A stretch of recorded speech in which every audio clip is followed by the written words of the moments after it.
Caríssimos irmãos e irmãs, gostaria de fazer duas breves reflexões, partindo da primeira leitura e do Evangelho que nos são propostos hoje. A primeira leitura de hoje deve ser um refrigério para as nossas almas, deve encher o nosso coração de esperança. Por quê? Vamos lá. O início é aterrorizante, mostra a dureza e a resistência ao Espírito Santo no coração dos fariseus. Diz aqui que naqueles dias, Estevão disse ao povo: homens de cabeça dura, insensíveis e incircuncisos de coração. Lembremos-nos que a circuncisão era um sinal de pertença a Deus. Quando Santo Estevão os chama de incircuncisos de coração, Santo Estevão está dizendo o quê? Vocês parecem pertencer a Deus pelo sinal da carne, mas na verdade vocês não pertencem a Deus, porque o coração de vocês é incircunciso, não tem pertença alguma. Então vocês são homens de cabeça dura, insensíveis e incircuncisos de coração e de ouvido. Isto é, um ouvido pagão, um ouvido fechado, um ouvido endurecido que não acolhe a palavra de Deus. São palavras desanimadoras, em que Santo Estevão dirige àqueles que o haverão de apedrejar daqui a pouco. A qual dos profetas vossos pais não perseguiram? Eles mataram aqueles que anunciavam a vinda do justo, do qual agora vós vos tornastes traidores e assassinos. Dizem que ao ouvirem essas palavras, eles ficaram enfurecidos, rangeram os dentes, para mostrar a raiva deles, rangeram os dentes contra Estevão. E Estevão, cheio do Espírito Santo, olhou para o céu e viu a glória de Deus. Mas os fariseus, os doutores da lei, dando grandes gritos, tapando os ouvidos, avançaram todos juntos contra Estevão. Isto é, chegaram, é quase que uma cena de um desequilíbrio. Deram gritos, taparam os ouvidos, não queriam ouvir nada. Isto é, homens incircuncisos de coração e de ouvido, fechados totalmente à graça de Deus. O cenário até agora é aterrorizante. São homens duros, são homens fechados a Deus, são homens de coração incircunciso e ouvido incircunciso, tapam os ouvidos, gritam, arrastam Estevão para fora da cidade, o apedrejam e antes disso, eles deixam os seus mantos aos pés de um jovem. Diz aqui, as testemunhas deixaram suas vestes aos pés de um jovem chamado Saulo. São Paulo, futuramente São Paulo. Segundo as regras do apedrejamento, quem guardava os mantos era uma posição honrosa para quem apedrejava, porque era como que ele tivesse lançado todas as pedras. Que como o manto que os judeus carregavam impedia de ter uma maior liberdade para lançar a pedra, então eles tiravam o manto, ficavam só com a roupa que dava maior liberdade, para que eles pudessem apedrejar. Então, o maior culpado era o que segurava, o que guardava os mantos, porque de alguma maneira ele era responsável por todas as pedras.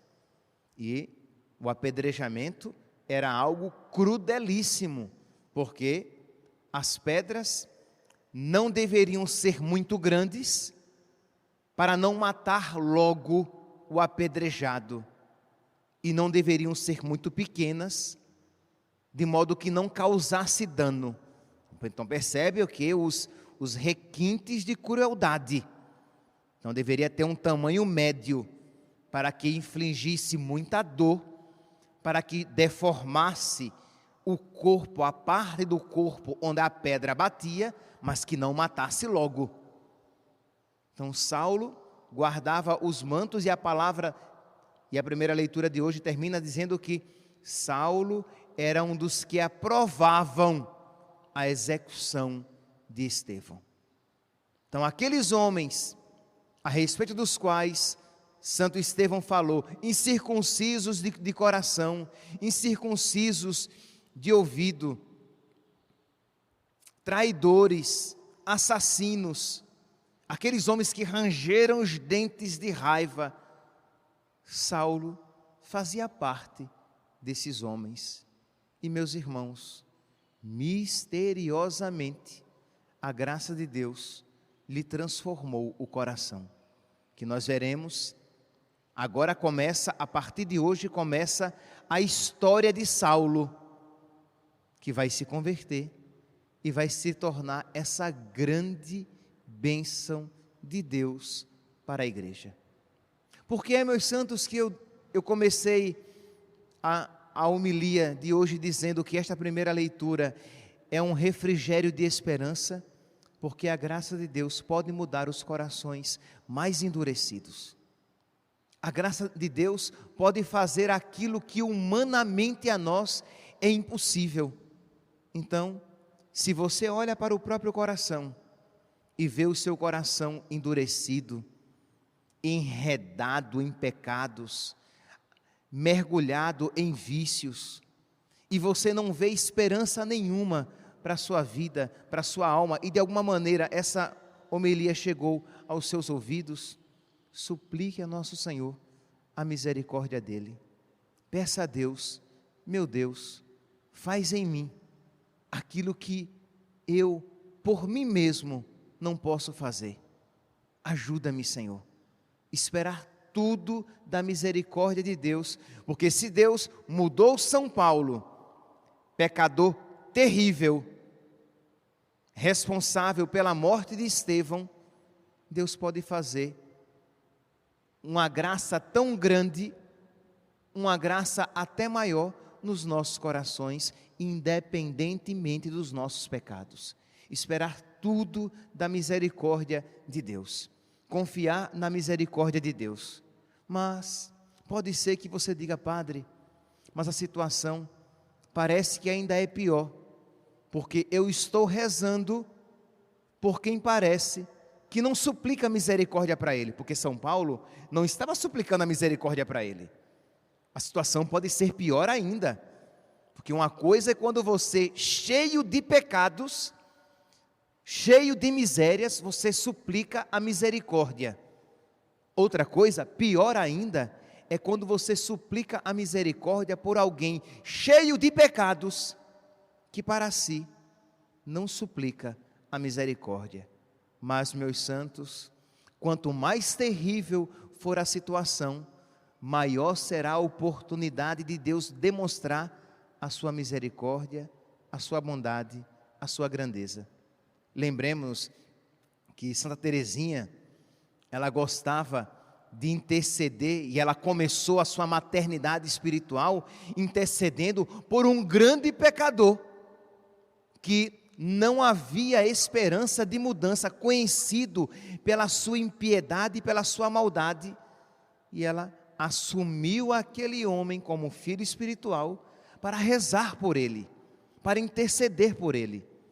Existe uma tradição que diz que a Virgem Maria rezou por São Paulo, que aquele que depois será conhecido como que entrava na casa dos cristãos e os arrastava para as prisões, que quando a Virgem Maria soube daquele grande inimigo dos cristãos, por ele intercedeu e lhe alcançou a salvação.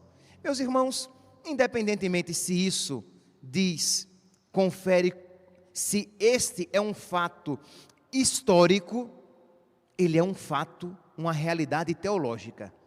A oração de intercessão alcança de Deus a misericórdia.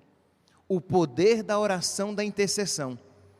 Nós conhecemos tantos casos de tantos pecadores, citei aqui Santa Teresinha, que rezou por aquele grande pecador, mas nós poderíamos aqui pegar vários outros santos, vários outros cristãos, que intercederam e alcançaram esta graça. Então hoje, diante desta primeira leitura, nós queremos suplicar a misericórdia de Deus por nós e pelos nossos, sem desespero, com toda a confiança na misericórdia de Deus, esperando tudo. Mas padre, mas eu nem sei rezar tão bem assim para interceder. Mas aí é quando a misericórdia de Deus vai se manifestar com maior abundância ainda. Por quê? Porque a sua oração não é nem tão perfeita assim. Quer dizer, nem pela beleza e grandeza da sua oração, você mereceria alcançar aquela graça por quem você intercede, mas por pura misericórdia, Deus a concede. Por puro amor misericordioso, Deus concede. Por isso então, meus santos, vamos encher os nossos corações de confiança. E não vamos interceder por um, não. Vamos interceder por muitos. Vamos interceder pelo mundo inteiro. Mas padre, mas como é que eu vou alcançar a conversão do mundo inteiro? Meu santo, não é você, é a misericórdia de Deus. E o católico sempre soube isso, porque sempre rezou pela conversão dos pecadores do mundo inteiro. Nossa Senhora, quando apareceu lá em Fátima, ela pediu que aqueles 3 menininhos analfabetos, rezassem pela conversão do mundo inteiro. Disse, muitas almas se perdem, porque não há quem por elas interceda, quem por elas reze.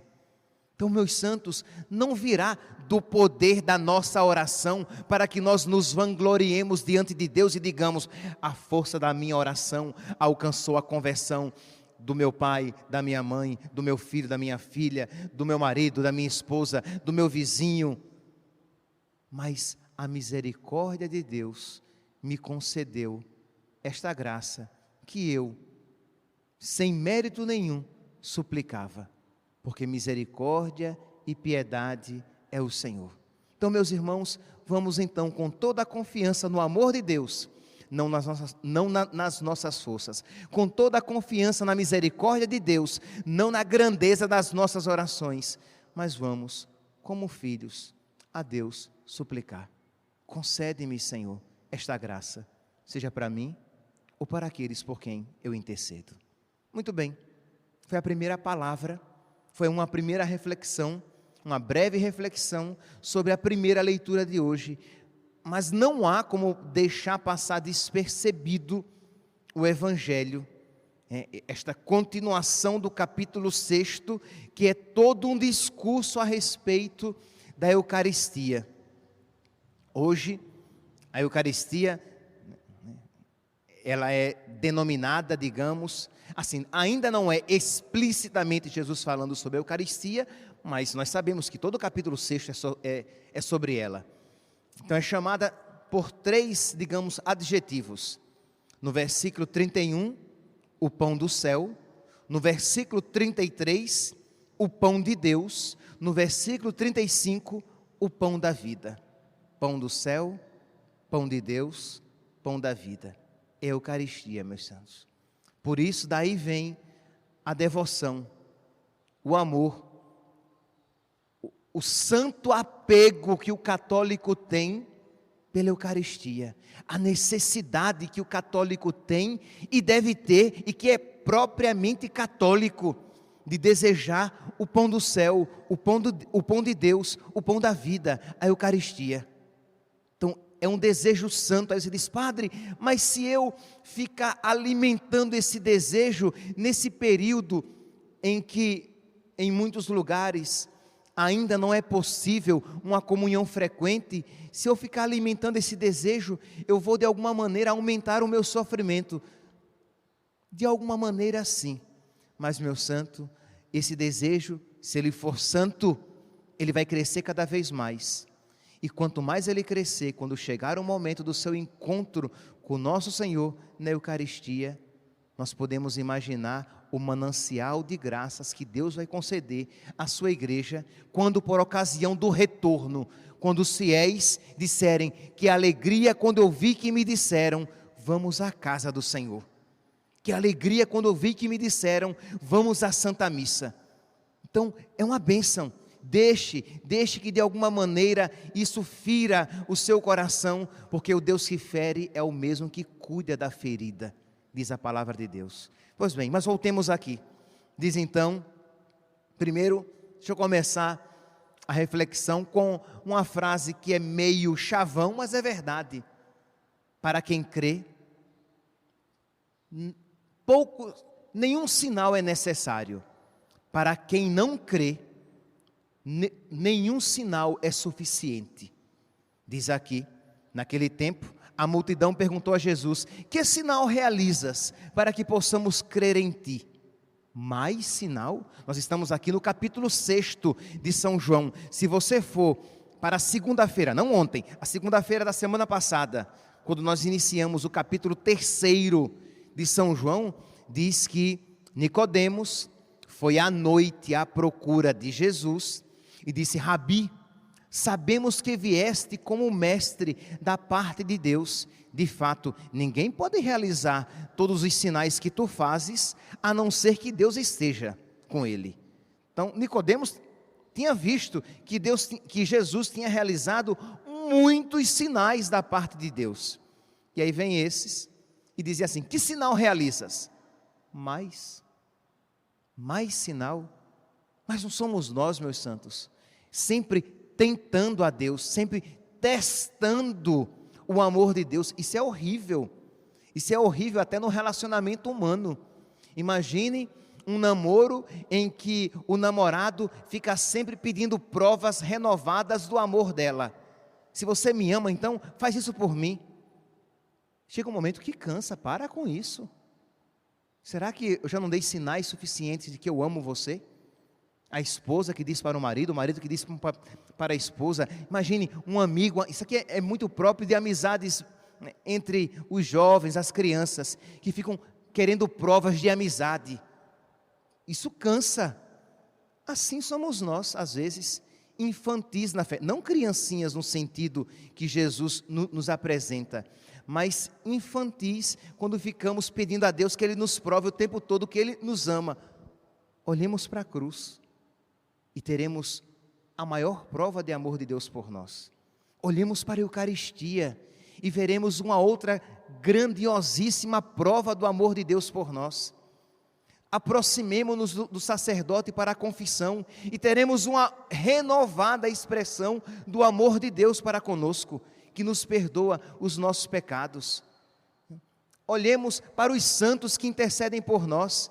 Olhemos para a Santíssima Mãe de Deus, que nos foi dada como mãe, ao ponto de Santa Teresinha dizer, hoje é o dia que eu cito Santa Teresinha, e Santa Teresinha dizer que ela era mais feliz do que a Virgem Maria, porque a Virgem Maria não tinha uma mãe tão grande como ela tinha, a Virgem Maria.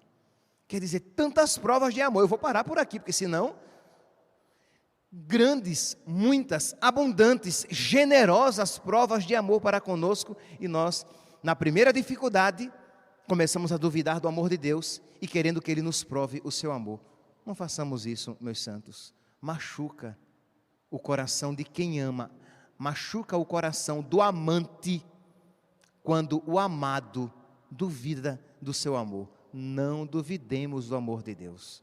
Pois bem, então eles pedem um sinal e dizem: olha, Moisés nos deu um sinal, Moisés nos deu o maná, o pão do céu. E Jesus diz: mas o maná não era o pão do céu. No máximo, o maná era o pão que, como a chuva, cai do alto. Mas não era o pão do céu propriamente dito de Deus. O pão do céu, o pão de Deus, o pão da vida, sou eu, diz Jesus.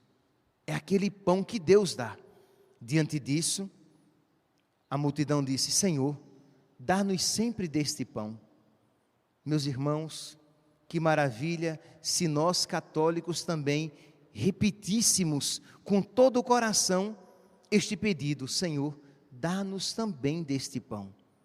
Hoje é o dia, meus santos, se na primeira leitura eu convidava vocês a suplicar a misericórdia de Deus para que nos mude a vida e mude a vida daqueles por quem nós rezamos, agora no Evangelho eu convido vocês a suplicar e a interceder a Deus que desperte nos nossos corações e nos corações daqueles por quem nós rezamos um desejo do pão do céu, um desejo da Eucaristia, que nós desejemos receber Jesus mais do que desejamos comer, mais do que desejamos um prato de comida, que nós desejemos a Eucaristia mais do que desejamos pagar as nossas contas, que nós desejemos a Eucaristia mais do que desejamos juventude e vida longa, que nós mais desejemos a Eucaristia, Jesus, do que desejamos a felicidade aqui neste mundo, porque Deus quer que nós desejemos as coisas do alto, as melhores coisas. Tudo isso que eu falei são coisas boas, mas Jesus é o melhor. Então, que este pedido se realize: Senhor, dá-nos sempre deste pão. E Jesus diz: eu sou este pão, e quem vem a mim não terá mais fome, quem crê em mim nunca mais terá sede. Que nós supliquemos, meus santos, que a Virgem Maria interceda por nós, para que nós, católicos, sejamos verdadeiramente desejosos e adoradores de nosso Senhor Jesus Cristo e de nosso Senhor Jesus Cristo na Eucaristia. Louvado seja nosso Senhor Jesus Cristo, para sempre